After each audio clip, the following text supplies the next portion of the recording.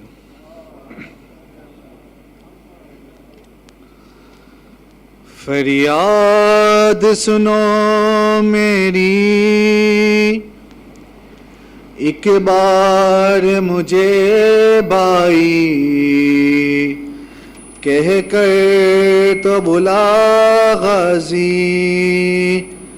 فریاد سنو میری، ایک بار مجھے بھائی کہہ کر تو بلا غازی. بچپن میں تیرا جھولا ہاتھوں سے جھلایا تھا، ہاتھوں کو تیرے لے کر چلنا بھی سکھایا تھا.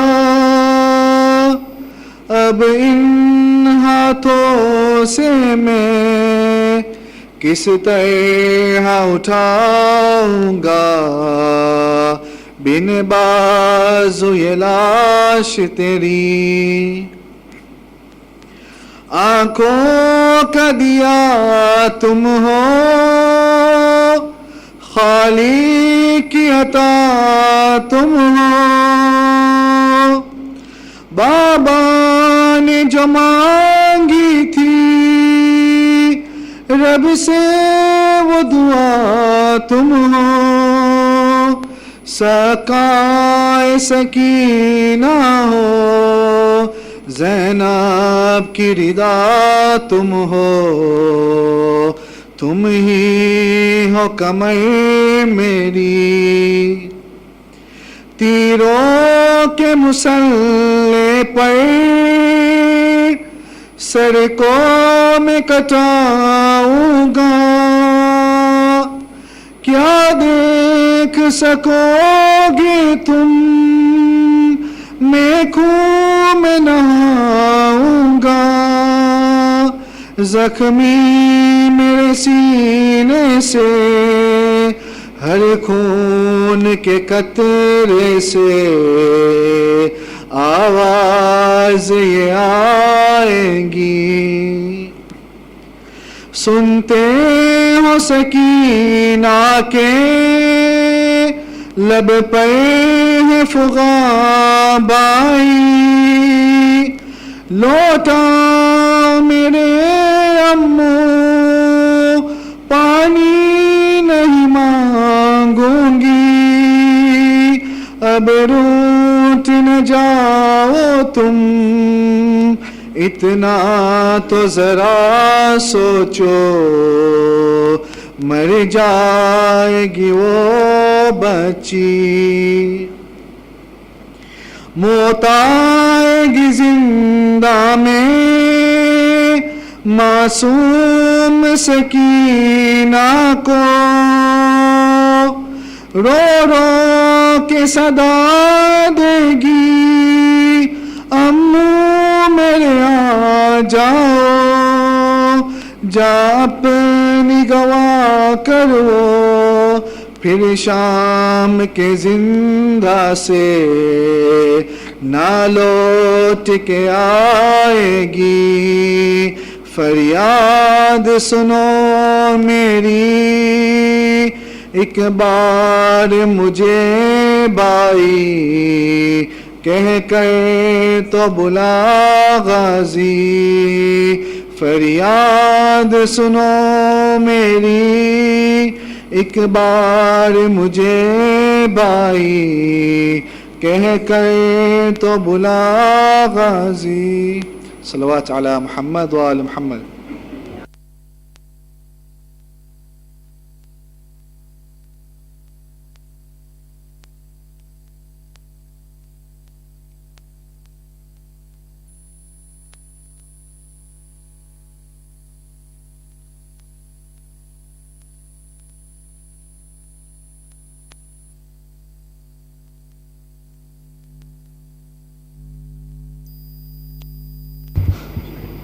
صلوات علی محمد و آل محمد. اللهم صل علی محمد و آل محمد. ایسا لٹا پھر نہ بسا زہرا کا گر ہے کرب و بلا زلزلے میں آ کیوں نہ نینوا زلزلے میں آ کیوں نہ نینوا کیوں نہ پھر ہلے دشت کربلا ہائے فوج کی چھین لے ردا ہائے فوج کی چھین لے ردا زہرا کا گر ہائے کرب و بلا دم گھتا ہوا دل ردا ہوا دم گھتا ہوا دل ردا ہوا گر لتا ہوا سر کھلا ہوا چہرے پہ ملے کھا کے کربلا چہرے پہ ملے کھا کے کربلا زہرا کا گر ہے کرب و بلا سر پیشے نہیں مجتبا نہیں سر پیشے نہیں مجتبا نہیں مرتضیٰ نہیں مصطفیٰ نہیں ہو کے بے نوا کیوں نہ پھر بلا ہو کے بے نوا کیوں نہ پھر بلا زہرا کا گر ہے کرب و بلا دیکھ کر جسے مہر تک چھپے دیکھ کر جسے مہر تک چھپے بے ردا کرے آئے فلک اسے روح مصطفیٰ جان مرتضیٰ روح مصطفیٰ جان مرتضیٰ زہرا کا گر ہے کرب و بلا درد غم سے منہ سپاتا ہوا درد غم سے منہ سپاتا ہوا دیکھے بھائی کا سر کٹا ہوا شہر شام میں ہو کے بے ردا شہر شام میں ہو کے بے ردا زہرا کا گر ہے کرب و بلا گل ہے خیمے میں شور شین سے گل ہے خیمے میں شور شین سے نکلی بی بیا آئے خیمے میں شور ہے مچا وا مصیبتا شور ہے مچا وا مصیبتا زہرا کا گر ہے کرب و بلا جانب نجف دیکھ کے کوئی جانب نجف دیکھ کے کوئی کہتے مدد کو آؤ یا علی آج ہم پہ ظلم کیا ہوا آج ہم پہ ظلم کیا ہوا زہرا کا گر ہے کرب و بلا